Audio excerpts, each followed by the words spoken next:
မင်္ဂလာပါဒီနေ့မှာတော့စင်ကာပူနိုင်ငံမှာရှိတဲ့ DBS Bank Money Transfer လုပ်တဲ့ဟာလေးကြောင့်ပြပြပါမယ်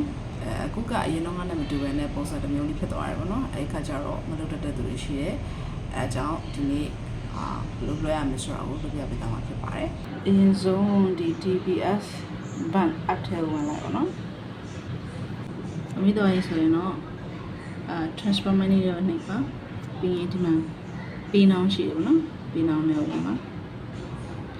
ပြီးလို့ရှိရင်ပေးနှောင်းတူ mobile နဲ့ရောနှိပ်ပါပြီးတော့လို့ရှိရင်ဒီမှာပေးနှောင်း ID ပေါ်လာတယ်ပေါ့နော်ပေါ်လာလို့ရှိရင်ဒီမှာ enter mobile number မှာကိုမျိုးလွှဲခြင်းတဲ့ number ကိုရိုက်ထည့်ပါ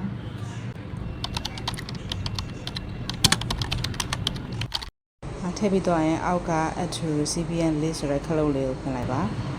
တော့လို့ရှိရင်သူကဒါ register လုပ်ထားတဲ့အတွက်ဒီမှာ verify ဖြစ်တယ်ပေါ့နော်ဒါ receiptလက်ခံငွေလက်ခံရှိမိသူရဲ့ ID number နာမည်ဒီမှာလာပေါ်တယ်ပေါ့တကယ်လို့အဲ့ဒီ number က register လုပ်မထားဘူးဆိုလို့ရှိရင်တော့မရဘူးပေါ့နော်တခြားနည်းနဲ့လွှဲအောင်ဖြစ်ပါတယ်ပြီးသွားပြီဆိုလို့ရှိရင်တော့ဒီမှာအောက်က next ကိုနှိပ်ပါပြီးတော့ရင် okay proceed ကိုနှိပ်ပါပြီးတော့လို့ရှိရင်ဒီမှာဒီလိုပေါ်လာတယ်ပေါ့နော်ပေါ်လာလို့ရှိရင်ကိုလွှဲချင်တဲ့ amount ကိုဒီမှာရိုက်ထည့်ပါနောက်တစ်ခါမှထည့်စရာမလိုပေါ့နော် amount ကိုဘယ်လောက်လွှဲချင်လဲ100ပါသို့မဟုတ်50ပါထည့်လို့ရတယ်ပေါ့နော်